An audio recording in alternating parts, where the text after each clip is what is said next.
Assalamualaikum warahmatullahi wabarakatuh. Saya Widya Veronica, NIM 1701089 akan menjelaskan video tentang HIV dan AIDS. Selamat menyaksikan. Apa itu HIV? HIV atau Human Immunodeficiency Virus adalah virus yang melemahkan sistem kekebalan tubuh manusia. Sedangkan AIDS atau Acute Immunodeficiency Syndrome adalah sekumpulan gejala yang timbul akibat melemahnya sistem kekebalan tubuh karena terinfeksi HIV. Jadi teman-teman, HIV dan AIDS ini berbeda ya. HIV ini merupakan virusnya, sedangkan AIDS ini merupakan gejala atau penyakit akibat HIV tersebut. Penyebab dari penyakit AIDS ini adalah Human Immunodeficiency Virus atau virus HIV yang merupakan bagian dari retrovirus termasuk ke dalam famili lentivirus.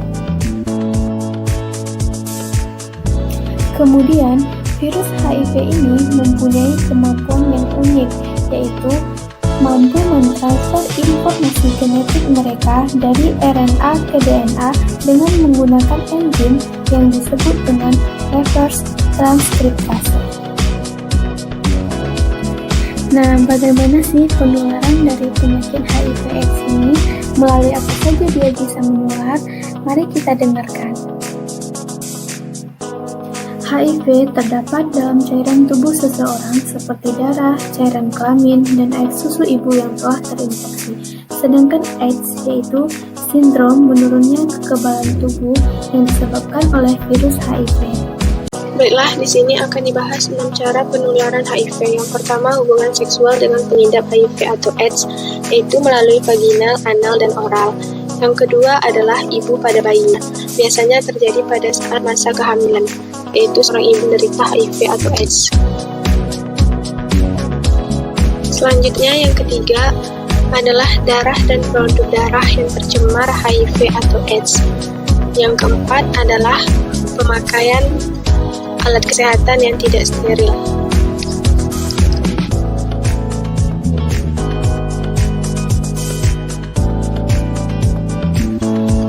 Selanjutnya yang kelima adalah alat-alat untuk menoreh kulit seperti pisau, jarum yang digunakan tanpa memperhatikan apakah alat tersebut steril atau tidak.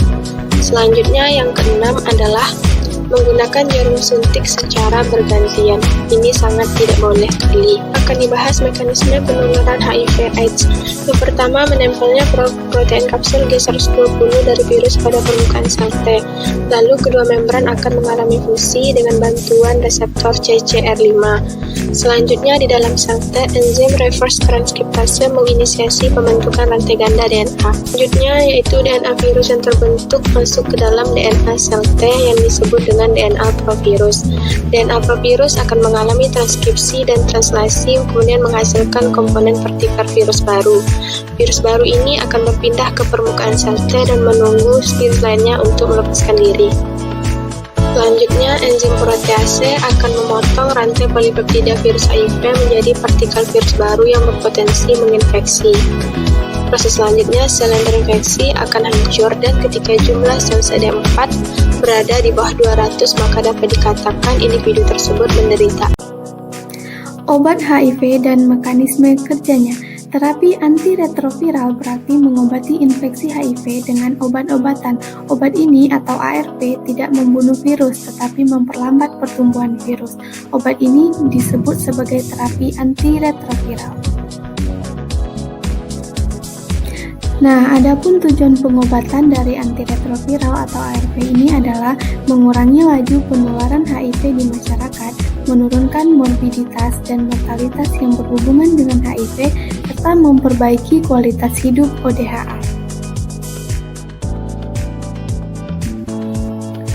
Kemudian, memulihkan atau memelihara fungsi kekebalan tubuh, menekan replikasi virus secara maksimal dan terus-menerus, dan terakhir, mencegah atau mengobati infeksi oportunistik.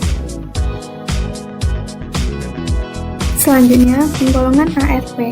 Mekanisme dari ARV ini yaitu menghambat fusi virus ke target sel dengan cara berikatan dengan subunit GP41 selubung glikoprotein virus. Satu-satunya obat penghambat fusi ini adalah enfuvirtide. Nah, selanjutnya menghambat reverse transkriptase enzim analog nukleosida atau NRTI.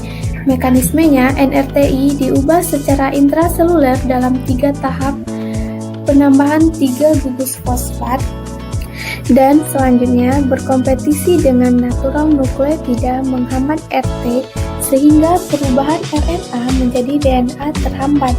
Selain itu, NRTI ini juga menghentikan pemanjangan DNA. Adapun contoh obat dari analog nukleosida adalah zidofudin, stafudin, lamivudin, zalcitabin, didanosin, dan abasavir. Penghambat reverse transcriptase enzim yang selanjutnya adalah analog nukleotida analog adenosin monofosfat, di mana mekanisme kerja dari NTRTI pada penghambat replikasi HIV ini sama dengan NRTI, tetapi hanya memerlukan 2 tahapan proses fosforilasi. Contoh obat dari NTRTI ini adalah tenofovir. Profil obat ARF selanjutnya adalah dari golongan NNRTI atau non-nucleoside reverse transcriptase inhibitor.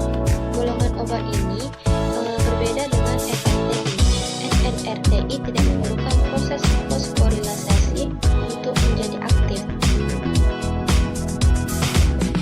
tetapi berikatan langsung dengan reseptor pada MP dan tidak berkompetisi dengan nukleotida natural. Obat ini juga tidak mengganggu polimerase DNA dari manusia. 2 obat yang banyak digunakan dari golongan ini adalah nevirapin dan efavirenz. Yang terakhir adalah penghambat enzim protease riboflavir, di mana mekanisme protease inhibitor ini berikatan secara reversibel dengan enzim protease yang mengkatalisasi pembentukan protein yang dibutuhkan untuk proses akhir pematangan virus. Akibatnya, virus yang terbentuk tidak masuk